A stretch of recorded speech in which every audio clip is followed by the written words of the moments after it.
Un vampire habite en Angleterre. Il s'est marié avec une loup-garou. Ils habitent ensemble dans un château. Leur bébé vient juste de naître. Une nuit, dès qu'ils se sont endormis, une chauve-souris est rentrée par la vitre.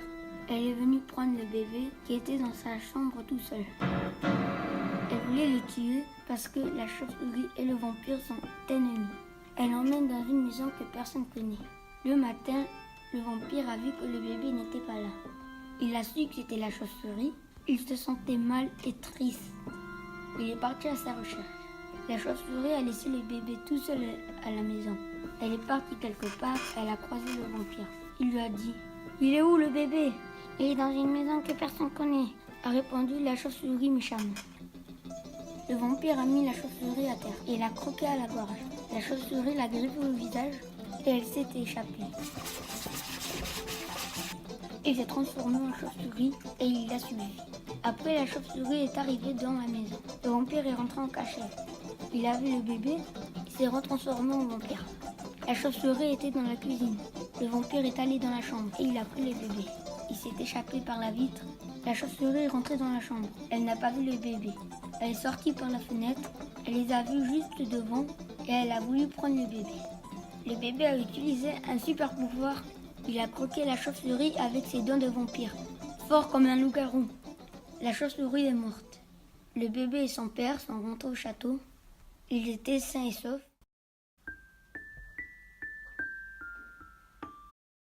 Alex est dans la forêt. Il croise un serpent et il part avec lui. « Pourquoi tu veux me manger ?» dit le garçon. « Je ne veux pas te manger, je veux juste te croquer pour te transformer en serpent. »« Ok, tu peux me croquer, » dit Alex. « Mais tu t'appelles comment ?» Le serpent dit qu'il s'appelle Yachar et il croque Alex. Alex se transforme en serpent. Il part dans toutes les villes du monde et il croque tous les enfants. Les enfants se changent en serpent. Le serpent fait une grande fête car il a plein d'amis. Mais un serpent géant et dangereux mange tous les serpents sauf Yachar et Alex.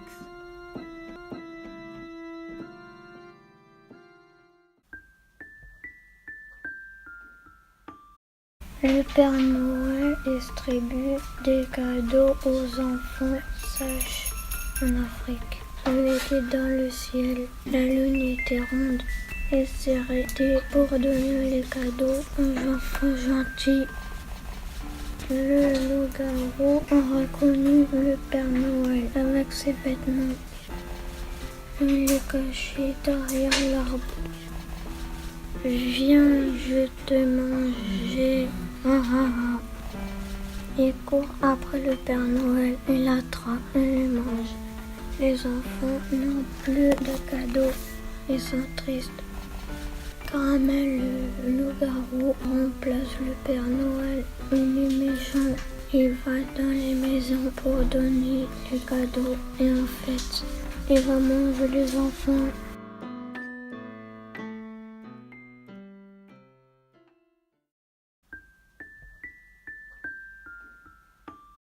Deux chevaliers sont dans la forêt.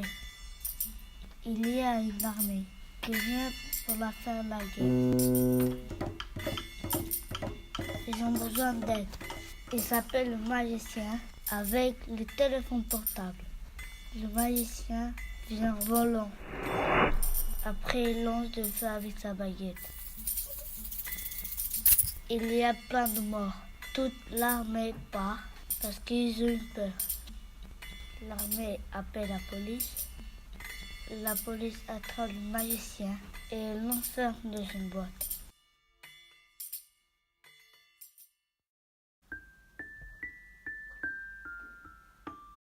Des super bébés ont des super pouvoirs. Ils font plein de bêtises, mais quand ils sont chez eux devant leurs parents, ils sont comme des vrais bébés. Pour avoir leur pouvoir, ils mâchent des chewing-gums et ils font une boule qui éclate et devient leur costume. Le super bébé rouge devient très fort. Le super bébé vert jette de la glace. Le super bébé bleu court aussi vite qu'une Ferrari. il y avait 3 chiens qui avaient cassé les voitures dans la ville, des vitres de maison, des bouches d'incendie. Ils cassaient tout parce qu'ils cherchaient les 3 bébés pour prendre leur pouvoir. Le super chien noir saute très haut et donne des coups. Le super chien orange tire des balles de fusée à pompe avec ses pattes. Le super chien rose se transforme en ballon et frappe en rebondissant et en roulant très vite. Les bébés cherchent les chiens cherchent les bébés. Ils se retrouvent dans un parc et c'est la bataille. Bébé rouge a frappé chien rose. Chien noir donne un coup de patte au bébé rouge. Bébé bleu prend une corde et en courant très vite, il attache les 3 chiens. Chien orange a tiré des balles de fusée à pompe sur la corde et elle s'est coupée. Il a ensuite tiré sur le bébé vert. Le bébé vert est tombé et il ne peut plus se battre. Bébé vert veut jeter de la glace, mais ça ne fonctionne plus parce qu'il avait mal mâché le chewing-gum. Chien rose se transforme en ballon et tape bébé rouge. Les pouvoirs de bébé vert lui sont revenus. Il a jeté des boules de glace sur chien rose. Il est tombé. Le chien orange tire sur le bébé bleu. Bébé bleu court très vite, fait des zigzags. Il ne se fait pas toucher par les balles et il attache le chien orange. Chien noir avait peur car ils étaient 3 contre 1. Les bébés l'ont attaché avec la corde. Ils ont attaché les 3 chiens ensemble. Ils ont pris un pistolet qui prend les pouvoirs. Ils ont enlevé les pouvoirs des chiens.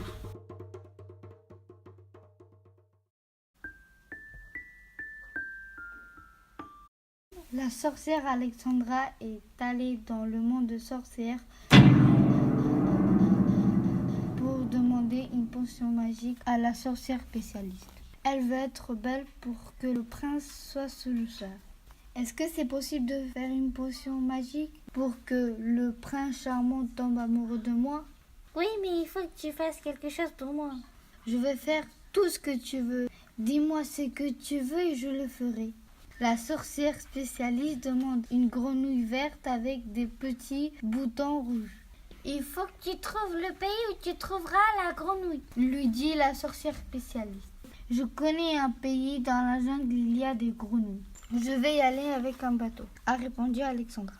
Alexandra est montée dans le bateau et elle est arrivée le matin. En premier, elle est allée dans la forêt.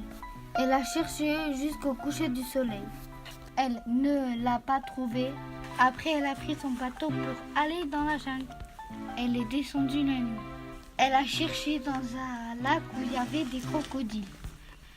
Elle a cherché jusqu'au matin. Elle en a trouvé une, mais ce n'était pas elle, parce qu'elle avait des petits boutons bleus. Plus tard, elle est allée chercher dans le lac de Roquet. Elle a trouvé la grenouille. Elle était verte avec des petits points rouges. Enfin, elle est revenue dans le monde de sorcière. Elle a donné la grenouille à la sorcière spécialiste. Et la sorcière spécialiste a donné la potion magique à Alessandra. Elle a bu la potion magique, elle est devenue très belle. Elle est allée dans le château du prince et il a dit « C'est elle que je veux me marier avec elle. » Ils firent beaucoup d'enfants.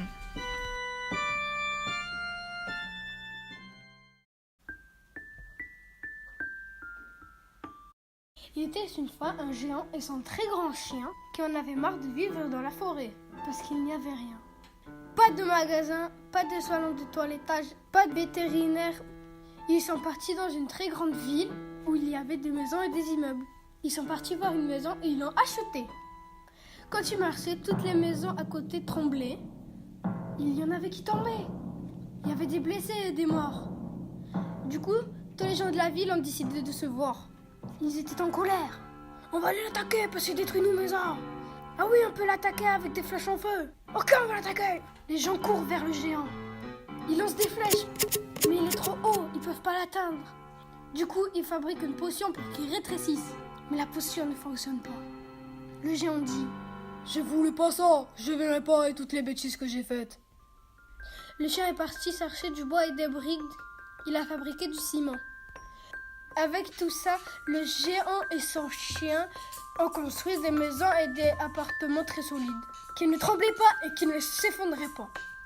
Les gens réagissent bien, ils sont contents. Le géant et son chien sont repartis dans la forêt. Comme les humains ont vu qu'il n'était pas méchant, ils ont fabriqué un salon de toilette géant, un magasin géant, des toilettes géantes et une maison géante. Tout est rentré dans l'ordre.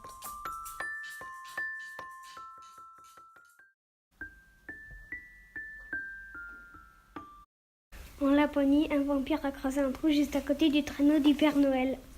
Il a tendu une corde près du trou et il s'est caché sous le traîneau. Le Père Noël est tombé dans le trou en s'entravant dans la corde et il a perdu connaissance. Le vampire était content, il a hurlé pour réveiller le Père Noël. Il lui a dit « Tu ne sortiras jamais de ce trou, il est trop grand. » Il a rebouché le trou, il a mis les habits du Père Noël. Ensuite, il s'est transformé en chauve-souris pour descendre par la cheminée et livrer les cadeaux. Mais il a remplacé les cadeaux par des tikis, des petits monstres qui viennent d'Hawaï. Le matin, en s'approchant de la cheminée, les enfants se sont exclamés « Chouette, des cadeaux !» Ils les ont ouverts, ils ont vu les tikis qui s'échappaient des cadeaux. Les tikis ont poursuivi les enfants et les enfants se sont enfuis dehors. « Ah, des tikis !» Le vampire a ri et les tikis ont attrapé les enfants, ils les ont tués. Le vampire est entré dans la chambre des parents endormis. Il leur a arraché la peau, il l'a mis sur ses tikis pour pas qu'on les reconnaisse. Avec un rayon laser, il les a agrandis pour qu'ils soient à sa taille. Il leur a dit de détruire toutes les maisons pour en faire un village. Le vampire a réussi à tuer tous les hommes, les femmes et les enfants et il a régné sur le monde.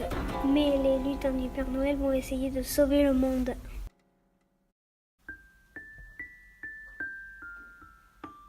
Dans une ville, un monstre mi-alien, mi-chien, évanateur, a attrapé des humains pour les emprisonner et récupérer leur énergie. Les humains, nos chiens, appellent le super-héros Chaniran avec son téléphone. Ils se sont déjà vus car Chaniran lui a sauvé la vie.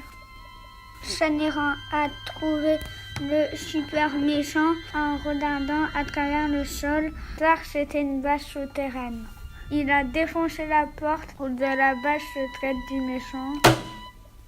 Évanateur avait entendu un bruit car il était dans une autre pièce. Mais il a tout de suite su que c'était Chaniran. Ils se sont d'abord parlé. Chaniran a dit « Lâchez les innocents, ils ne t'ont rien fait. » Non, jamais. D'abord, il faut que tu me passes sur le tort. Le super méchant a défié le super gentil. Chaniran lance des blocs de glace sur le super méchant. Il esquive.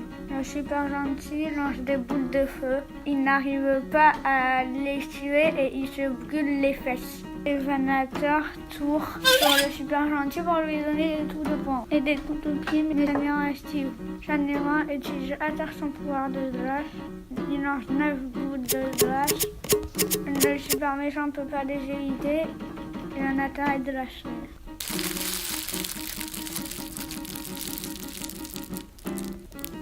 Le super gentil l'envoie dans un lac.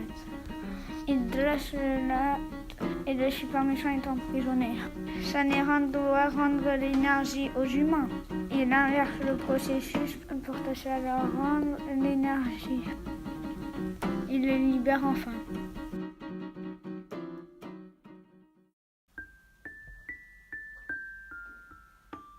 Laure est partie au marché pour acheter des fruits et des légumes.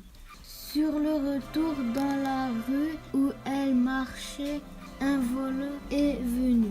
Il a mis du scotch sur sa bouche pour qu'elle ne crie pas. Il a attaché ses mains et il l'a ramenée dans sa cachette sous la mer.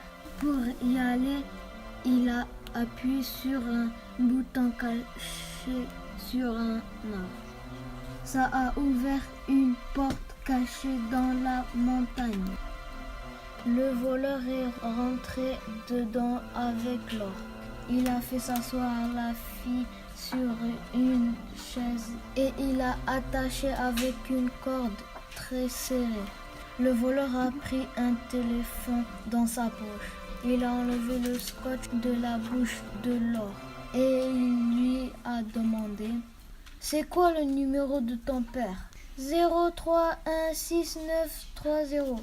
Le voleur a appelé le père de la fille et il lui a dit « Monsieur, si vous me donnez 1 million d'euros, je vous redonne votre fille. » Et il a refermé le téléphone.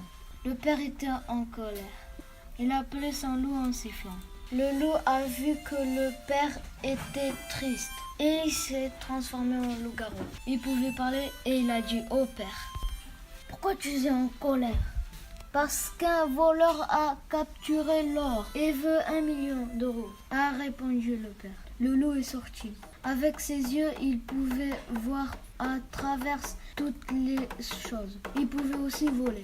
Dans la mer, il a vu une maison. Dans la maison, il a trouvé l'or et le voleur. Il est parti là-bas en appuyant sur le bouton de l'arbre. Il a pris l'ascenseur et il est descendu. Il a vu une porte et il l'a ouverte. Le voleur avait un pistolet, le loup avait une épée. Le voleur a dit « Hé, tu fais quoi? Et toi, pourquoi t'as capturé l'or ?» Le loup-garou a coupé le pistolet avec son épée. Le voleur ne pouvait rien faire. Avec son épée, le loup-garou a tué le voleur en le coupant en deux, de la tête aux pieds. Le loup-garou s'est transformé en loup. Avec l'or, ils ont couru et ils se sont fait des câlins. Ils sont partis ses yeux. Le père a vu sa fille et son loup. « Ah, vous êtes revenus !» Le loup s'est transformé en loup-garou et il a tout expliqué au père. Mais le copain du voleur, qui était le boss de méchant, a retrouvé la maison et a frappé à la porte. Le père de l'or a ouvert la porte. Il a vu le boss et le méchant a donné un coup de poing très fort dans la tête du père. Il est tombé par terre. Le loup-garou a vu le père tomber et avec son épée, il a couru sur le boss. Il a tué en plantant l'épée dans son cœur.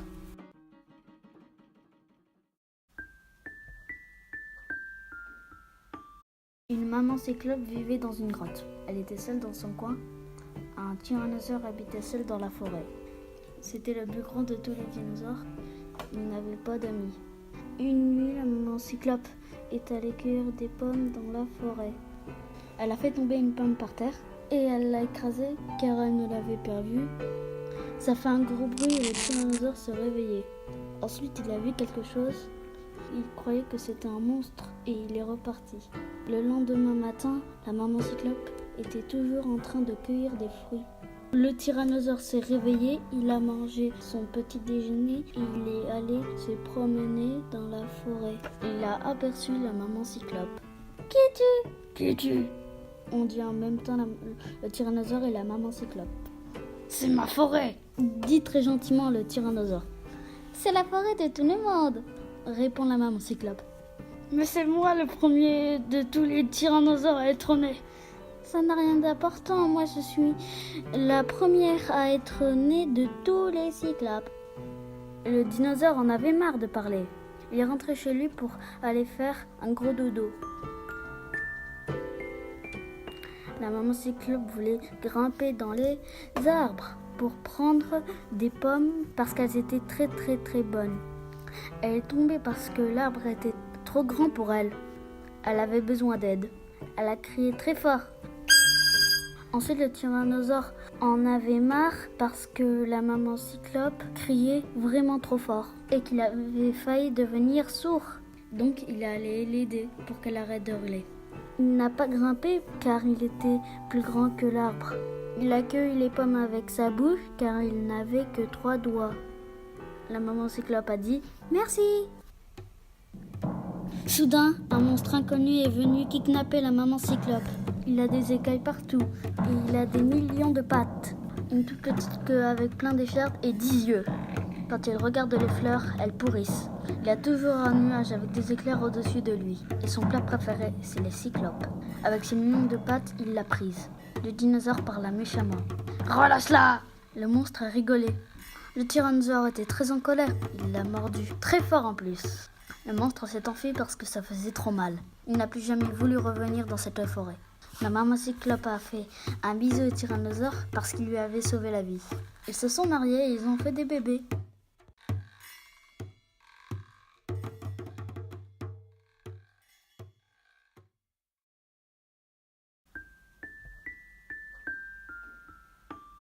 Le soir du réveillon de Noël, toute la famille dormait, sauf Thomas qui était en train de remplir un verre de lait et de prendre des petits cookies. Il les avait posés sur la table à côté du sapin. Après, Thomas partit dans sa chambre et dormit. Peu de temps après, le Père Noël arriva dans la maison de Thomas. Il posa les cadeaux près du sapin, prit le verre de lait pour le boire et mangea les cookies. Il repartit par la cheminée, monta dans le traîneau et se dirigea vers la prochaine maison. Dès le départ du Père Noël, le fantôme de Noël apparut dans la maison du petit Thomas. Et il envoûta les cadeaux et il les envoya dans la maison du mauvais garçon. Le matin de Noël, Thomas remarqua qu'il n'y avait aucun cadeau, mais il trouva du charbon devant le sapin. Le Père Noël avait remarqué que tous ceux qui devaient avoir les cadeaux avaient eu du charbon à la place et que tous les mauvais garçons avaient eu leurs cadeaux. Il vérifia la caisse du fantôme de Noël qui était vide. À l'époque, le fantôme de Noël distribuait le charbon aux mauvais enfants. Mais un jour, il demanda au Père Noël: « Pourrais-je distribuer les cadeaux avec toi ?» Mais le Père Noël refusa, car il n'aurait jamais le temps de distribuer le charbon lui-même. Alors le fantôme de Noël avait eu une colère noire. Il s'était enfui. Il était entré dans les maisons de tous les enfants gentils pour leur donner du charbon. Et il donnait les cadeaux aux enfants méchants. Le Père Noël avait alors fait apparaître une fausse maison avec une cage à l'intérieur. Dès que le fantôme était entré, la cage s'était refermée sur lui. Le Père Noël l'avait emprisonné pendant des milliers d'années. Le Père Noël voulait emmener tous ses lutins pour chercher le fantôme, mais il y avait beaucoup de cadeaux à fabriquer pour l'année suivante. Il avait donc voulu partir dans la maison d'un enfant pour qu'il l'aide. Alors le soir, il s'était dirigé vers la maison de Thomas. Il était entré et il avait réveillé l'enfant. Le petit garçon avait sursauté et avait crié. Mais le Père Noël lui avait mis du scotch sur la bouche et il l'avait emmené avec lui dans sa fabrique à l'aide de son traîneau. Dès qu'il était arrivé, il avait détaché le scotch de la bouche de Thomas. « Où suis-je » demanda l'enfant. « Tu es dans ma fabrique de jouets » a répondu le vieil homme. « Que fais-tu ici ?»« Tu es ici pour m'aider à le capturer. »« Mais capturer quoi ?»« Le fantôme de Noël. »« Mais qui est le fantôme de Noël ?»« Il est notre ennemi. »« Mais pourquoi ?» Parce que c'est à cause de lui que ce matin, aucun enfant gentil n'a eu de cadeau, mais du charbon à la place. Alors ils prirent une case avec eux et partirent vers le traîneau. Ils s'envolèrent, ils survolèrent toutes les maisons du monde pendant plusieurs jours. Et le soir, le Père Noël déposait Thomas chez lui. Et le lendemain, il allait reprendre le petit garçon. Il cherchait le fantôme de Noël jour après jour. Un soir, dès que Thomas s'était endormi, il avait entendu un bruit. Il avait ouvert les yeux et avait vu le fantôme. Il avait essayé de l'attraper, mais le fantôme avait disparu. Et son père s'était réveillé. Le père de Thomas avait dit: « Mais qu'est-ce que tu fais ?»« Mais je cherche le fantôme. »« Mais le fantôme n'existe pas. Alors recouche-toi et ne me réveille plus. » Le lendemain, dès que le Père Noël était parti chercher le petit garçon, Thomas avait dit qu'il avait vu le fantôme de Noël. Le Père Noël avait demandé: « Est-ce que tu as attrapé le fantôme ?»« J'ai essayé, mais le fantôme avait disparu et mon père s'était réveillé, » répondit le petit garçon. « Alors ce soir, tu te lèveras et je serai devant ta fenêtre. Nous essayerons de chercher plus d'indices dans ta maison, sans faire de bruit. Alors le soir, l'enfant s'était réveillé et avait vu le Père Noël devant sa fenêtre et avait ouvert sa fenêtre pour le laisser rentrer. Puis il s'était descendu, mais les planches grinçaient. Alors le père de Thomas s'était réveillé et le Père Noël s'était vite cassé dans le placard. Le père de Thomas avait demandé « Qu'est-ce que tu fais encore ?»« Je vais chercher un verre d'eau, » a dit Thomas. Dès que son père était parti, le petit garçon a ouvert le placard et a fait sortir le Père Noël. Et comme les planches grinçaient encore, Thomas a pris 2 paires de chaussons, une pour le Père Noël et une pour lui. Ils sont allés en bas et ils ont remarqué quelque chose.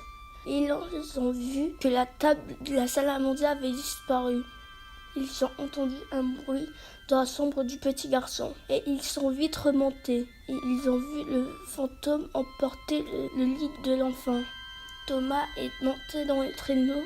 Le Père Noël a eu le temps de faire un clone du garçon et de son lit pour que son père ne remarque rien. Puis ils se sont envolés à la poursuite du fantôme. Ils ont réussi à le rattraper et à le capturer, mais malheureusement, le Père Noël n'avait pas fermé la case au bon moment. Et Thomas a dit « Si nous ne pouvons pas l'attraper, alors que faire ?»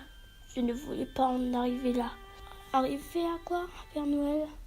Le Père Noël est retourné au pôle Nord dans sa fabrique de jouets. Il a rassemblé tous les lutins. Il leur a dit d'arrêter la fabrication des jouets.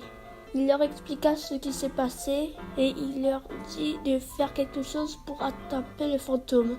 Ils se sont tous mis derrière le Père Noël et Thomas a pris un run pour s'envoler avec. Ils se sont envolés vers le fantôme de Noël. Ils l'ont retrouvé. Les lutins ont sauté sur le fantôme pour le ralentir. Et le Père Noël a pris sa case spéciale qui se refermera dès que le fantôme sera à l'intérieur. Le Père Noël a lancé la case, puis il s'est mis sous le fantôme pour que les lutins atterrissent dans le traîneau. Dès que les lutins ont sauté, le fantôme s'est pris dans la case. La case s'est refermée et Thomas l'a rattrapé. Ils ont amené le fantôme de Noël au pôle Nord et ils ont déposé la case dans une prison glaciale. Ils l'ont enfermé à jamais. Le Père Noël remercia Thomas pour son aide et il le ramena chez lui avant le lever du soleil. Il enleva les clones et remit un nouveau lit pour que son père ne remarque rien. Et le Père Noël donna un cadeau à Thomas et s'en alla. Thomas repartit dans son lit, épuisé, et dormit jusqu'au lendemain matin.